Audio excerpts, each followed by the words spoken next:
Aleluya, aleluya. En el nombre del Padre, y del Hijo, y del Espíritu Santo. Amén. Muy buenos días. Hoy es martes 13 de mayo de 2025.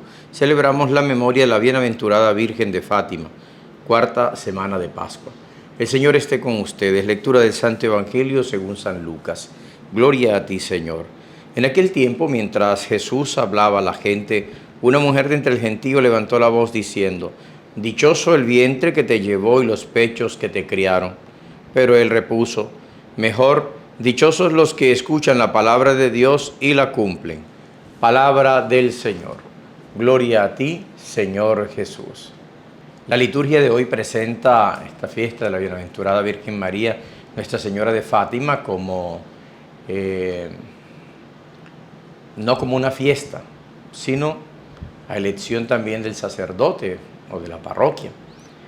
Nosotros la hemos tomado como una fiesta porque somos marianos y celebramos esta fiesta de esta gran Madre, grandísima, purísima, santísima, que viene al corazón de cada cristiano, animarlo y llevarlo de su mano hacia su Hijo Jesús. En 1917, en el momento de las apariciones, Fátima era una ciudad desconocida de 2.500 habitantes, situada a 800 metros de altura y 130 kilómetros al norte de Lisboa, casi en el centro de Portugal. Hoy Fátima es famoso en todo el mundo y su santuario lo visitan innumerables devotos. Allí la Virgen se manifestó a niños de corta edad: Lucía, de 10 años, Francisco, su primo, de 9 años, un jovencito tranquilo y reflexivo, y Jacinta, hermana menor de Francisco, muy vivaz y afectuosa. 3 niños campesinos muy normales, que no sabían ni leer ni escribir, acostumbrados a llevar a pastar a las ovejas todos los días. Niños buenos, equilibrados, serenos, valientes, con familias atentas y premurosas. Los 3 habían recibido en casa una primera instrucción religiosa, pero solo Lucía había hecho la primera comunión. Las apariciones estuvieron precedidas por un preludio angélico, un episodio amable, ciertamente destinado a preparar a los pequeños para lo que vendría. El hecho se repitió 3 veces, siempre más o menos en los mismos términos. Entre 1915 y 1916 llegó 1917 y Francisco y Jacinta obtuvieron de sus padres el permiso de llevar también ellos ovejas a pastar. Así, cada mañana los 3 primos se encontraban con su pequeño rebaño y pasaban el día juntos en campo abierto. Una mañana fueron sorprendidos por una ligera lluvia y, para no mojarse, se refugiaron en una gruta que se encontraba en medio de un olivar. Allí comieron, recitaron el rosario y se quedaron a jugar hasta que salió de nuevo el sol. Durante el verano, el ángel se presentó una vez más a los niños, invitándolos a ofrecer sacrificios al Señor por la conversión de los pecadores y explicándoles que era el ángel custodio de su patria, Portugal. Pasó el tiempo y los 3 niños fueron de nuevo a orar a la gruta donde por primera vez habían visto al ángel. De rodillas, con la cara hacia la tierra, los pequeños repiten la oración que se les enseñó. Cuando sucede algo que llama su atención, una luz desconocida brilla sobre ellos. El 13 de mayo era domingo anterior a la Ascensión. Lucía, Jacinta y Francisco habían ido con sus padres a misa, luego habían reunido sus ovejas y se habían dirigido a Cova de Iría, un pequeño valle a casi 3 kilómetros de Fátima, donde los padres de Lucía tenían un cortijo con algunas encinas y olivos. Aquí, mientras jugaban, fueron asustados por un rayo que surcó el cielo azul. Temiendo que estallara un temporal, decidieron volver, pero en el camino de regreso otro rayo los sorprendió, aún más fulgurante que el primero. A los pocos pasos vimos sobre una encina a una señora toda vestida de blanco, más brillante que el sol, que irradiaba una luz más clara e intensa que la de un vaso de cristal lleno de agua cristalina, atravesada por los rayos del sol más ardiente. Sorprendidos por la aparición, nos detuvimos. Estábamos tan cerca que nos vimos dentro de la luz que la rodeaba o que ella difundía, tal vez a 1,5 metros de distancia, más o menos.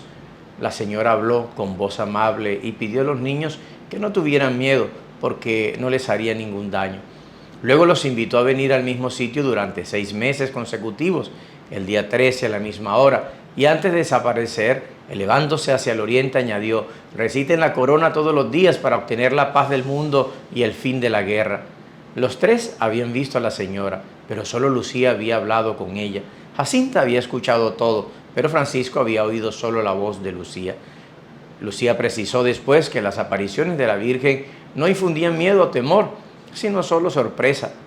Se habían asustado más con la visión del ángel. En casa, naturalmente, no les creyeron y al contrario, fueron tomados por mentirosos.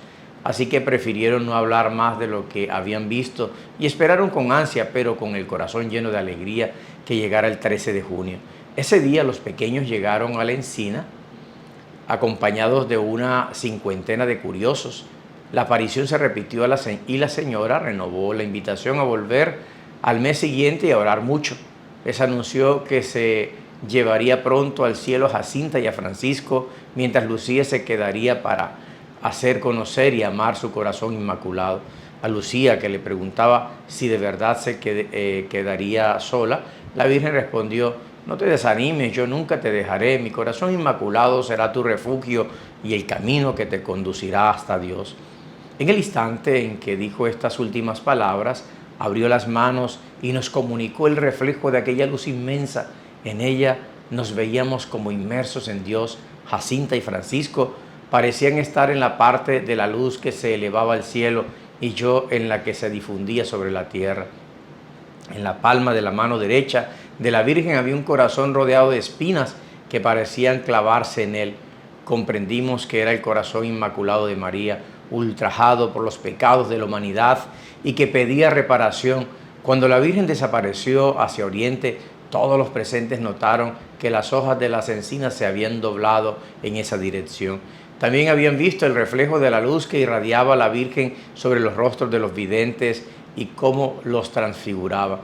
El hecho no pudo ser ignorado. En el pueblo no se hablaba de otra cosa. Naturalmente, con una mezcla de maravilla e incredulidad, la mañana del 13 de julio, cuando los tres niños llegaron a Cova de Iría, encontraron que los esperaban al menos 2000 personas. La Virgen se apareció a mediodía y repitió su invitación a la penitencia y a la oración. Solicitada por sus padres, Lucía tuvo el valor de preguntarle a la señora quién era y se atrevió a pedirle que hiciera un milagro que todos pudieran ver. Y la señora prometió que en octubre diría quién era y lo que quería, y añadió que haría un milagro que todos pudieran ver y que los haría creer. Antes de alejarse, la Virgen mostró a los niños los horrores del infierno. Esto, sin embargo, se supo muchos años después, en 1941, cuando Lucía, por orden de sus superiores, escribió las memorias recogidas en el libro ya citado. En ese momento, Lucía y sus primos no hablaron de esta visión en cuanto hacía parte de los secretos confiados a ellos por la Virgen, cuya tercera parte aún se ignora. Y dijo que la guerra estaba por terminar, pero que si los hombres no llegaban a ofender a Dios bajo el pontificado de Pío XII, estallaría una peor. Después de esta aparición, Lucía fue interrogada de modo muy severo por el alcalde, pero no reveló ninguno de los secretos confiados por la Virgen. El 13 de agosto, la multitud en Cova era innumerable. Los niños, sin embargo, no llegaron. A mediodía, en punto, sobre la encina, todos pudieron ver el relámpago y la pequeña nube luminosa. La Virgen no había faltado a su cita. ¿Qué había sucedido? Los tres pastorcitos habían sido retenidos lejos del lugar de las apariciones por el alcalde, que con el pretexto de acercarlos en auto, los había llevado a otro lado, a la casa comunal, y los había amenazado con tenerlos prisioneros si no le revelaban el secreto. Ellos callaron y permanecieron encerrados. Al día siguiente hubo un interrogatorio con todas las de la ley y con otras amenazas, pero todo fue inútil. Los niños no abandonaron su silencio. Finalmente liberados, los tres pequeños fueron con sus ovejas a Cova de Iría el 19 de agosto, cuando de repente la luz del día disminuyó. Oyeron el relámpago y la Virgen apareció. Pidió a los niños que recitaran el rosario y se sacrificaran para redimir a los pecadores. Pidió también que se construyera una capilla en el lugar. Los tres pequeños videntes, profundamente golpeados por la aparición de la Virgen, cambiaron gradualmente de carácter. No más juegos, sino oración y ayuno. Además, para ofrecer un sacrificio al Señor, se prepararon con un cordel 3 cilicios rudimentarios que llevaban debajo de los vestidos y los hacía sufrir mucho, pero estaban felices porque ofrecían sus sufrimientos por la conversión de los pecadores. El 13 de septiembre, Coba estaba atestada de personas arrodilladas en la oración, más de 20.000. A mediodía el sol se veló y la Virgen se apareció acompañada de un globo luminoso. Invitó a los niños a orar, a no dormir con los cilicios, y repitió que en octubre se daría un milagro. Todos vieron que una nube cándida cubría a la encina y a los videntes. Luego reapareció el globo y la Virgen desapareció hacia el oriente, acompañada de una lluvia, vista por todos, de pétalos blancos que se desvanecieron antes de tocar tierra. En medio de la enorme emoción general, nadie dudaba que la Virgen en verdad se había aparecido. El 13 de octubre es el día del anuncio milagroso. En el momento de la aparición se llega a un clima de gran tensión. Llueve desde la tarde anterior, Coba de Iría es un enorme charco, pero no obstante miles de personas pernoctan en el campo abierto para asegurar un buen puesto. Justo al mediodía la Virgen aparece y pide una vez más una capilla y predice que la guerra terminará pronto. Luego alza las manos y Lucía siente el impulso de gritar que todos miren al sol. Todos vieron entonces que la lluvia cesó de golpe, las nubes se abrieron y el sol se vio girar vertiginosamente sobre sí mismo, proyectando haces de luz de todos los colores y en todas las direcciones, una maravillosa danza de luz que se repitió 3 veces. La impresión general, acompañada de enorme estupor y preocupación, era que el sol se había desprendido del cielo y se precipitaba a la tierra, pero todo vuelve a la normalidad y la gente se da cuenta que los vestidos, poco antes empapados por el agua, ahora están perfectamente secos. Mientras tanto, la Virgen sube lentamente al cielo en la luz solar y junto a ella los 3 pequeños videntes ven a San José con el niño. Sigue un enorme entusiasmo. Las 60.000 personas presentes en Coba de Iría tienen un ánimo delirante. Muchos se quedan a orar hasta bien entrada la noche. Las apariciones se concluyen y los niños retoman su vida de siempre, a pesar de que son asediados por la curiosidad y el interés de un número siempre mayor de personas. La fama de Fátima se difunde por el mundo. Tuve la oportunidad de ir el año pasado a Fátima, hermosísimo.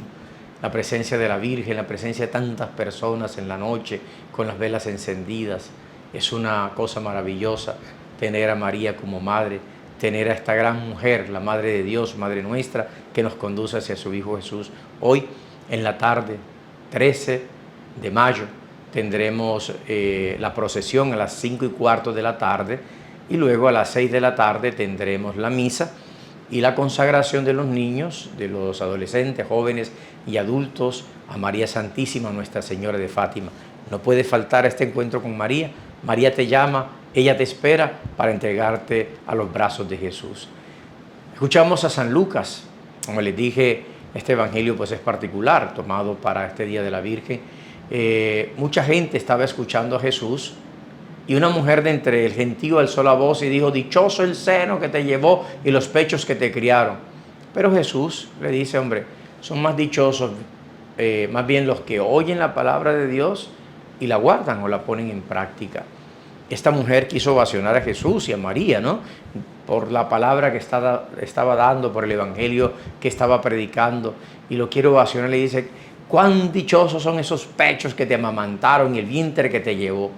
Y Jesús le dice: seguramente, claro que sí, pero son más dichosos aquellos que escuchan la palabra de Dios y la ponen en práctica. Es decir, María es dichosa no solamente por haber llevado a Jesús en su vientre y haberle dado leche materna, sino que es dichosa porque primero, antes del anuncio, creyó a la palabra de Dios, creyó a su misericordia y a su compasión. Los esperamos esta tarde entonces a las 5:15 para la procesión. Que el Señor los bendiga en el nombre del Padre, del Hijo, del Espíritu Santo. Amén. Feliz día para todos. Aleluya, aleluya.